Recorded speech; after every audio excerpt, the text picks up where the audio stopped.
Hello everybody and welcome to another video series where I'm going to be playing some Ace Attorney with Phoenix Wright. Hopefully it's going to be not objectionable. Well, okay, that was bad. That was a bad start. This is pretty objectionable already. But we're going to start with episode 1, the first turnabout. Done, done, done. Gasp, gasp. Oh, okay, it's a statue. And that's a lot of blood. You should not be bleeding that much. Damn it! Why me? I can't get caught. Not like this. I've got to find someone to pin this on. Ooh, evil, sinister. Someone like him. I'll make it look like he did it. Dun dun dun. August 3rd, 9:47 p.m. AM in fact. District Court, Defendant's Lobby. Boy, am I nervous. Right. Oh, hiya, Chief.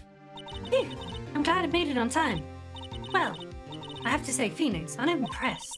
Not everyone takes on a murder trial right off the bat like this. There's a lot about you, and your client as well. Thanks. Actually, it's because I owe him a favor. A favor? You mean you knew the defendant before this case? Well, yes. Actually, I kind of owe my current job to him. He's one of the reasons I became an attorney. Well, that's news to me. I want to help him out any way I can. I just really want to help him. I owe him that much. It's over!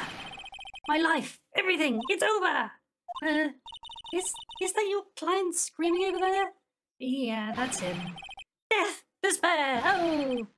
I'm gonna do it! I'm gonna die! It, sounds like he, wants to die. Yeah, Dick! Hey there, Larry, dude! I'm so guilty! Tell them I'm guilty! Give me the death sentence! I ain't afraid to die! Generally, if you've got a client who's saying that sort of thing, right off the bat, he's probably guilty. You should probably let him die. I mean, it's probably for the best, right? What's wrong, Larry? Oh, it's all over! I'm finished! Finished! I can't live in a world without her. I can't! Who took her away from me? Nick, who did this? Oh, Nick, you gotta tell me. Who took my baby away? The person responsible for your girlfriend's death? The newspapers say it was you. Yeah. My name is Phoenix Wright. Here's the story. My first case is a fairly simple one. Dun dun dun. A young woman was killed in her apartment. The guy they arrested was the unlucky sap dating her. Larry Butts. My best friend since grade school. Our school had a saying, when something smells, it's usually the butts. In the 23 years I've known him, it's usually been true. He has a knack for getting himself in trouble. One thing I can say though, it's usually not his fault. He just has some terrible luck. But I know better than anyone, he's a good guy at heart. That, and I owe him one, which is why I took the case, to clear his name. And that's what I'm gonna do. Dun dun dun. What's it gonna be? Okay. So a few minutes later, we're in the courtroom.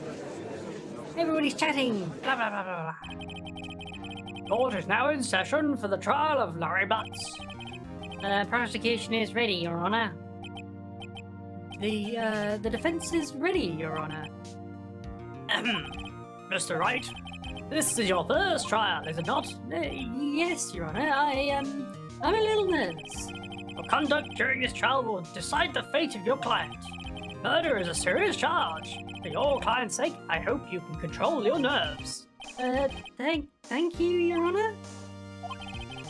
Mr. Wright, given the circumstances, I think we should have a test to assert your readiness. Yes, Your Honor. Hands are shaking, eyesight fading. The test will consist of a few simple questions. Answer them clearly and concisely.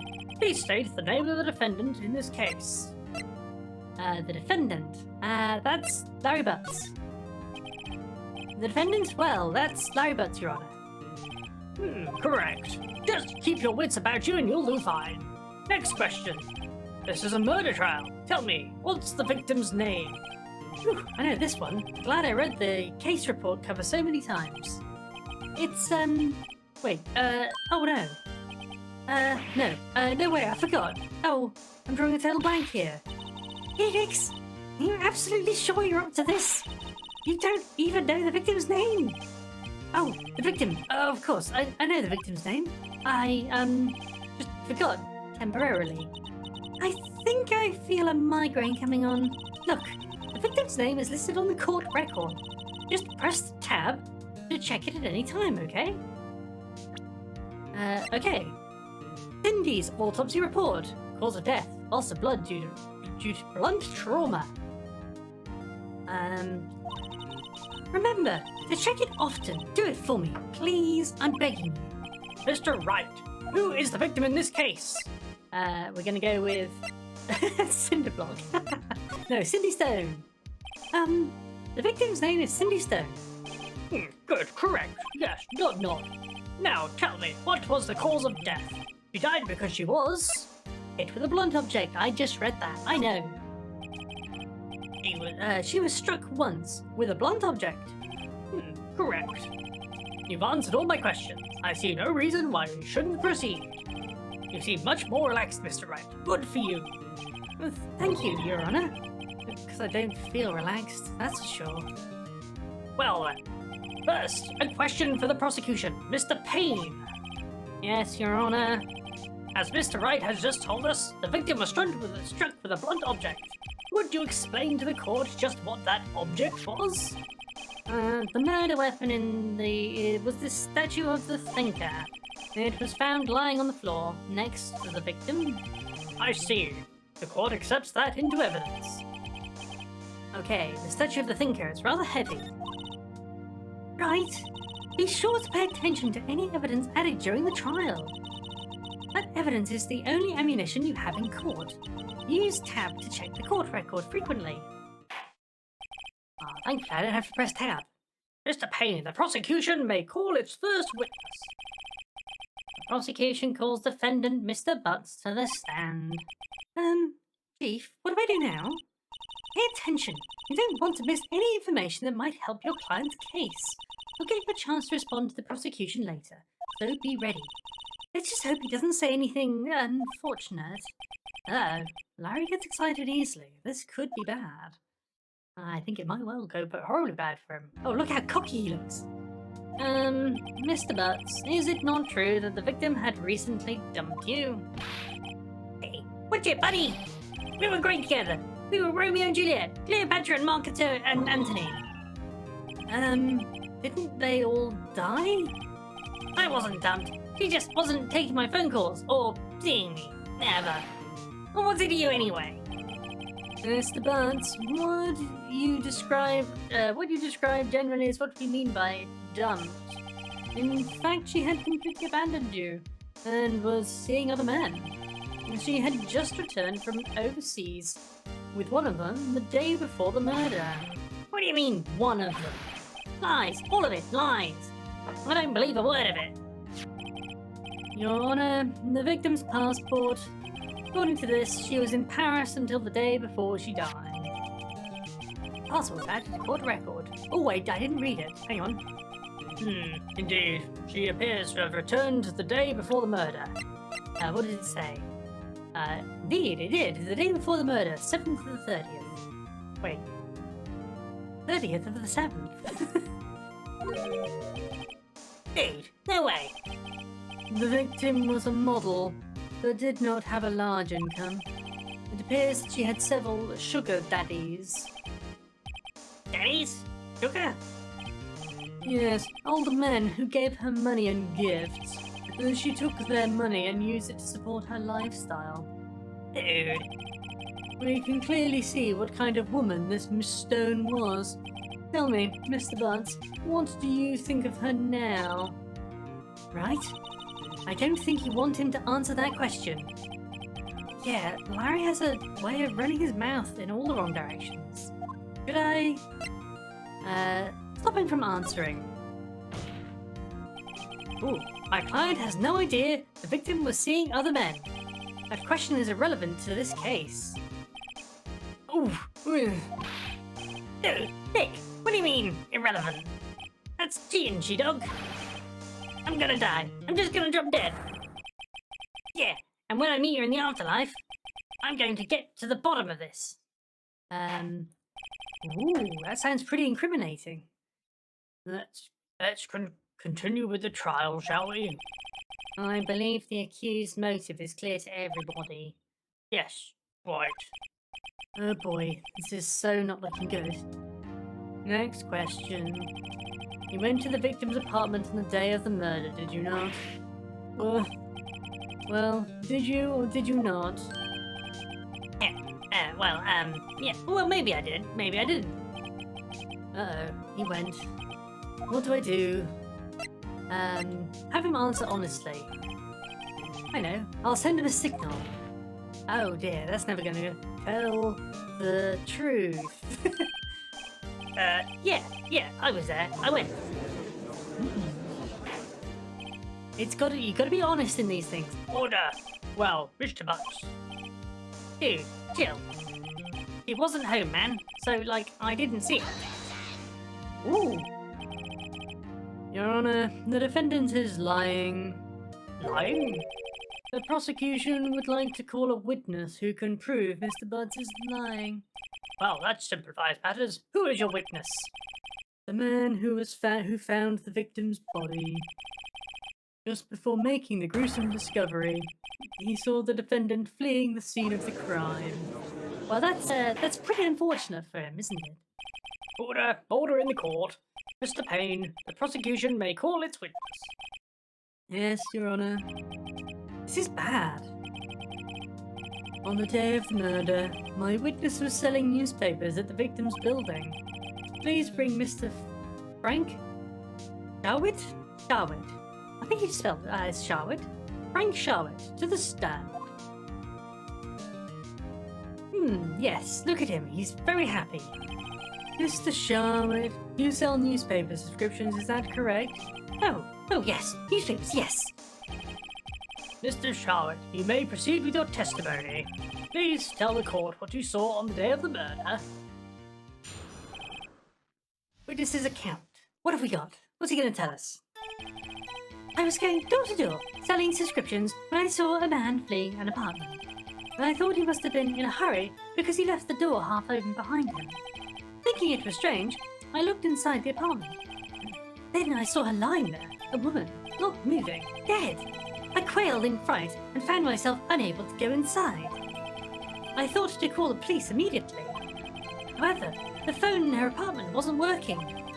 I went to a nearby park and found a public phone. I remember the time exactly. It was 1 p.m. The man who ran was, without a doubt, the defendant sitting right over there. Yeah, it's very convincing. Harry, why didn't you tell the truth?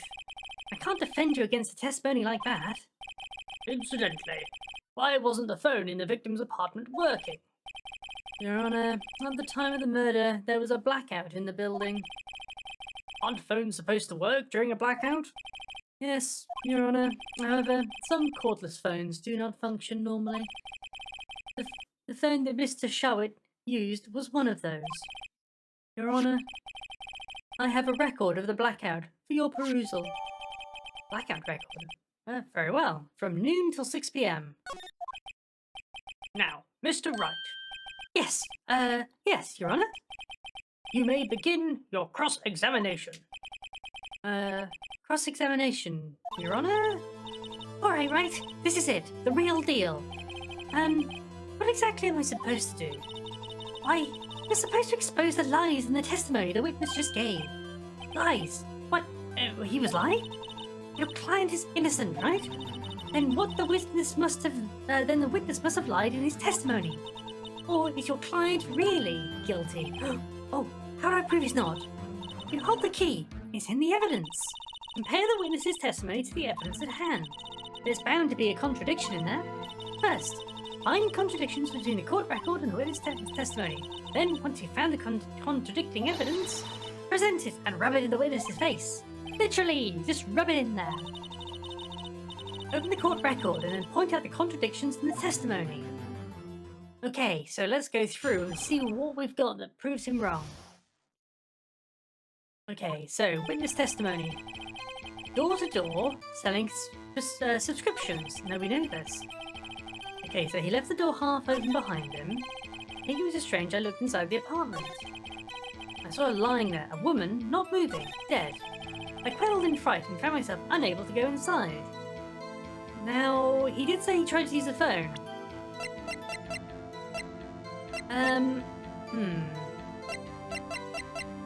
I don't think any of these are particularly useful. So, I thought to call the police immediately. It wasn't working.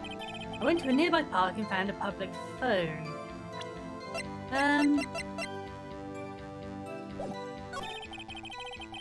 Time exactly, it was 1 p.m.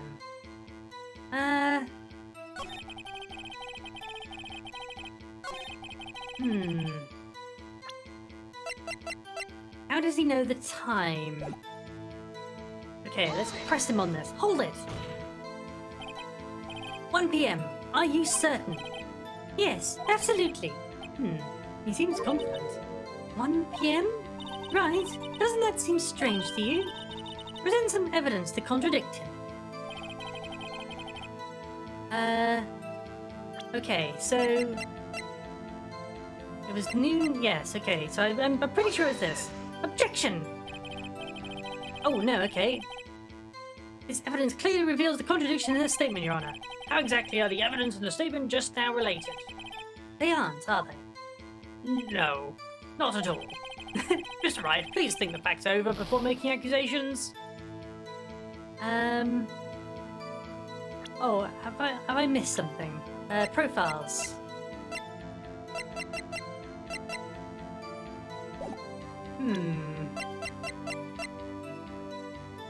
Oh yes, time of death. That's completely wrong.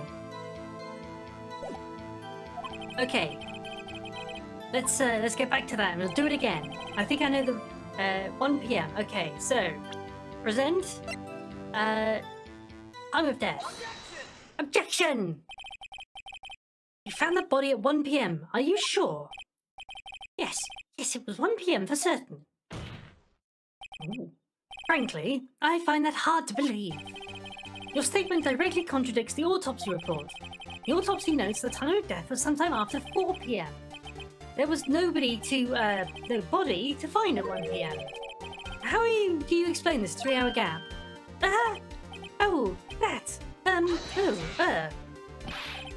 This is trivial. The witness merely forgot the time. After his testimony, I find that hard to believe. Mr. Sarrett, why were you so certain that you found the body at 1 p.m.? Gee, that's a really good question. Great job, Wright. Way to put him on the spot. That's all you have to do. Point out contradictions. Lies will always beget more lies. See through one, and their whole story will fall apart. Yeah, we're doing great. Wait, I remember now. Would you care to give your testimony again? Ooh, okay, so he's thought of something new. The time of discovery. You see, when I found the body, I heard the time. There was a voice saying the time. It was probably coming from the television. Oh, but it was 3 hours off, wasn't it? I guess the victim must have been watching a video of a taped program. That's why I thought it was 1 p.m. Terribly sorry about the misunderstanding. Well, we know that's not true, don't we? I see. A voice saying the time on a taped program. Mr. Wright, you may cross-examine the witness. Right. You know what to do. I've got this one. Yeah, I know what to do. Okay, so... Now, he said he was watching the TV. Okay, there was a voice saying the time. It was probably coming from the television. Let's see. So let's press him on this point. So, are you sure it was a television and not a radio? Well, no, I guess it might have been a radio. Incidentally, there was no radio on the premises. There was only one large television. Right. I can't put my finger on it, but something about this seems fishy. Something about hearing the television. The witnesses testified he heard the time. Okay, so this is wrong because we know there was no television active at the time. Objection! Hold it right there. The prosecution has said that there was a blackout at the time of the discovery, and this record proves it. You couldn't have heard the television or a video. Yeah, The defense has a point. Do you have an explanation for this, Mr. Sharwitt? No, I find it quite puzzling myself. Quite. Wait, I remember now. Mr. Sharwitt?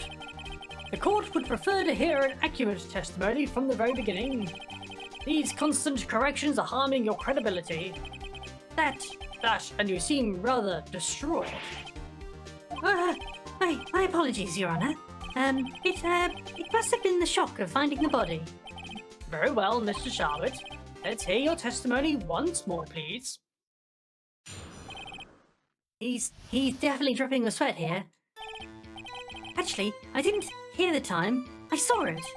There was a table clock in the apartment, wasn't there? Yeah, the murder weapon. The killer used it to hit the victim. That must have been what I saw.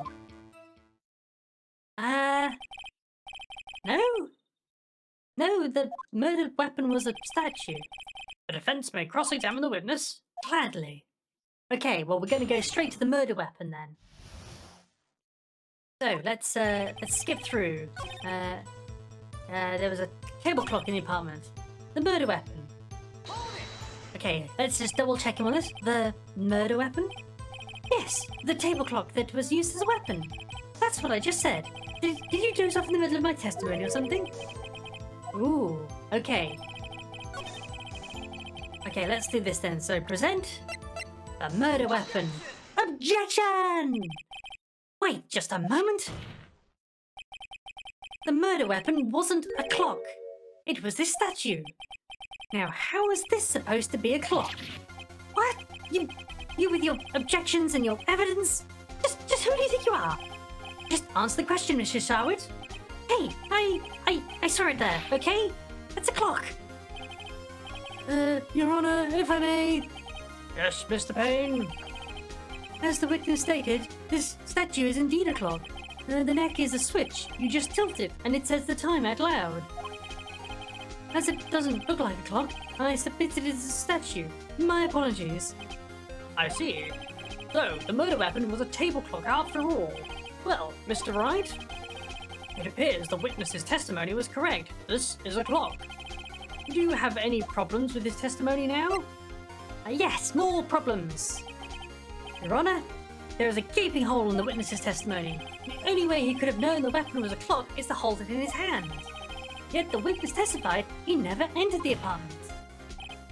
Clearly, a contradiction. Indeed.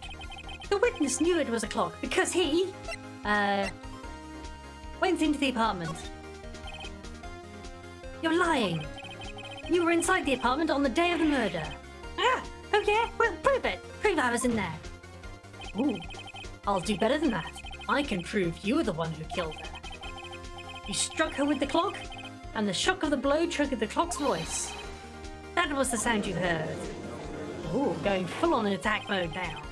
Order in the court. Intriguing. Please continue, Mr. Wright. Yes, Your Honor. Dun dun dun dun. I love the music in this game. It's so good. Mr. Sharwitt, the sound must have left quite an impression on you. It was covered in blood. Understandable, since the murder weapon spoke just as you hit the victim. That voice was burned into your mind. That's why you were so certain about the time. Wait, what's the meaning of this? This is all baseless conjecture. Baseless? Just look at the murderer witness's face. I mean, the murderer's face, yes. Would the witness care to elaborate? Did you strike the victim with the clock? That day, I never. Look, the clock, I heard, no, I mean, I saw.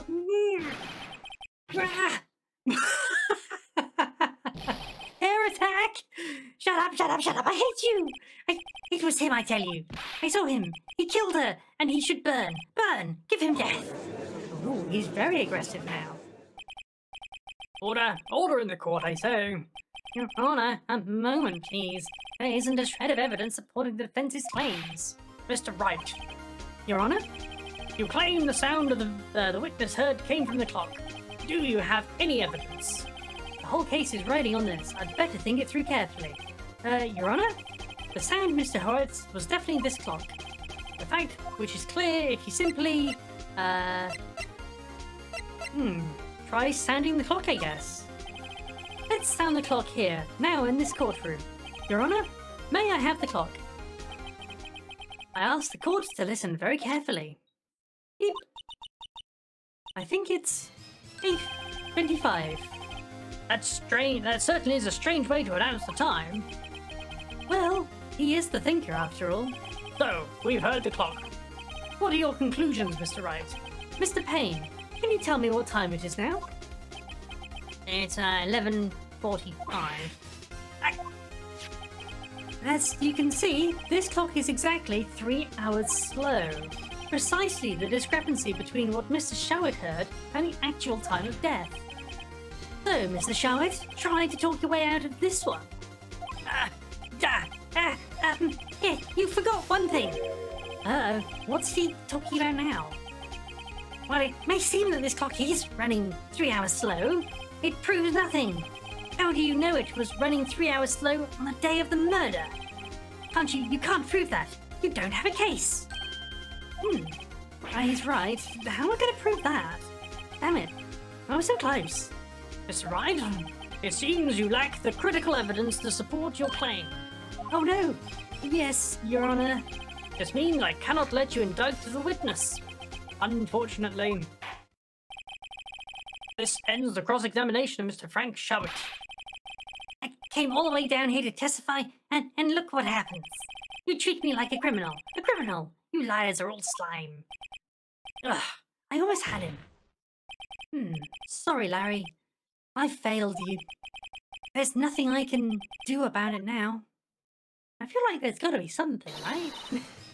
Not so fast, Mr. Showett. He's coming in with critical evidence. Chief. Listen up, Wright. Don't throw this one away. Not like this. Think. But, Chief, it's over. I can't prove the clock was slow the day of the murder. Nobody can prove that. Well, yes. But that doesn't mean you can't still win. Try thinking out of the box. Don't waste time doubting the facts. Assume the clock was 3 hours slow and think through it. Ask yourself, why was the clock 3 hours slow? Figure out the reason, and you'll have your proof. Right? Can you think of a reason why the clock would be 3 hours slow? Yes, I can. He came from an international place. Maybe I can prove it. You must have evidence somewhere that can prove it, right? Find it and let them have it. Well, Mr. Wright, you say the clock was already running slow on the day of the murder. Have you found evidence to support this claim? Of course. There is a piece of evidence in the court record that can prove my claim beyond a doubt. Tough words. Let's see you pull this one off. Let's see this evidence that proves the clock was running slow. Yes. Coming from Paris, I guess. Let's give it a shot. Ooh. The victim had just returned home from abroad the day before the murder. As we all know, the time difference between here and Paris is 9 hours. When it's 4 p.m. there, it's 1 a.m. the next day here. The clock wasn't 3 hours slow, it was 9 hours fast. The victim hadn't reset her clock since returning home. That's why the time you heard when you struck her dead in her apartment was wrong. Proof enough for you, Mr. Showett, or should I say, Mr. Did It? No, frothing at the mouth. Oh my goodness, I hadn't expected that. Order, I say. Very exciting. Well, this case has certainly turned out differently than we all expected. Mr. Payne, your witness? He was arrested and has been taken away, Your Honor. Very well. Mr. Wright. Yes, Your Honor. I have to say, I'm impressed. I don't think I've ever seen someone complete a defense so quickly and find the true culprit at the same time. Well, thank you, Your Honor.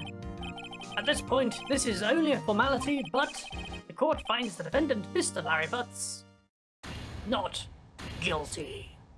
Yes. Not guilty. Hooray! Yay! Excellent work. Good job all round, everyone. And with that, this court is adjourned. That was really good fun. It turns out that Frank Showett was a common burglar. He posed as a newspaper salesman to check and see when people were out of the house. That day, when Larry went to her apartment, the victim wasn't home. After he left, Mr. Showett let himself in to do his dirty work. While he was searching her place, the victim returned. Flustered, Mr. Showett grabbed the nearest blunt object he could. Oh dear, yes, no, quite literally, August 3rd, 2:32 p.m, District Court, Defendant Lobby number 2. Whew, I still can't believe we won. Right, good job in there. Congratulations. Thanks, Chief. I owe it all to you. Not at all, not at all. You fought your own battles in there. It's been a while since I've seen a trial end on such a satisfying note. I've never seen the Chief looking this happy. If she's this glad, imagine how Larry must feel. My life is over. Larry, you're supposed to be happy. What's wrong now? Oh, Nick, don't worry about me. I'll be dead and gone soon. Good. Wait, no, I mean, bad. Larry, you're innocent. The case is closed. But my Cindy Windy's gone, man. Gone forever. Larry, she was a... Nah, never mind. Congratulations, Harry. Harry? Yes, you. I can practically see the headlines now. Harry Butts, innocent. Yeah, thanks. I really owe you one. I won't forget this, ever. Let's celebrate. Dinner, movie, my treat. Oh, no, I couldn't. Hey, I was the one who got you off the hook. Oh, hey. Here, take this. It's a present. It's a murder weapon. Present for me? Wait, wasn't this the evidence that... Actually, I made this clock for her. I made one for her and one for me. Really? You made this? Oh, well, thank you. I'll keep it as a memento. Yo, Nick, can you believe it? I was so into that chick. And she just played me for a fool. Doesn't that make you want to cry? Twin waterfalls are crying. Harry, are you so sure? Excuse me? I think she thought quite a lot of you in her own way. Nah, you don't gotta sympathize with me, okay? Oh, I'm not just sympathizing, really. Is that right, Wright? Don't you have something to show your friend? Something that proves how she felt about him? Huh? Oh, yeah, right. What the heck is she talking about? No, it's definitely going to be the present. She kept the clock. Check this out, Larry. Proof positive you weren't just some chum to her. Huh? What about that clock? This is the clock you made for her, Larry. And she took it with her when she travelled. Whatever. She probably just needed a clock, that's all. You think so? It's a pretty heavy clock to take travelling. Well, think of it what you will. Hey, Nick. I'm glad I asked you to be my lawyer. Really, I am. Thanks. I hope that made him feel a little better. And that's a first successful case. Right? I hope you see the importance of evidence now. Also, hopefully you realise things change depending on how you look at them. People, too. We never really know if our clients are guilty or innocent. All we can do is believe in them. And in order to believe in them, you have to believe in yourself. Right? Listen, learn, grow strong. Never let go of what you believe in. Never. Well, I think our work here is done. Shall we be off? Yeah, I guess so. Hey, how about dinner? On me. We'll drink a toast to innocent butts. Yeah. Oh, speaking of Harry, you were saying Part of why you became a lawyer was because of him. Yeah, well, part at least. You'll have to tell me more about it sometime. Maybe over drinks? Oh. And so my first trial came to a close. Larry slapped me on the back and said, Feeny, it's good to have friends. but I'm pretty sure he's not going to pay us, unless you count the clock he gave Maya. I didn't know it then, but that clock was soon going to be at the center of another incident. And my promise to tell the chief about me and Larry would be one promise that I wouldn't be able to keep. Oh no. Oh dear. Oh no. But that's the end. Oh, this has been a really good time. I've had a really good time doing this with all of you guys. And next time we're going to have to do the Turnabout Sisters. So let's save our progress and I will see you all in the next video. So until then, take care and bye-bye!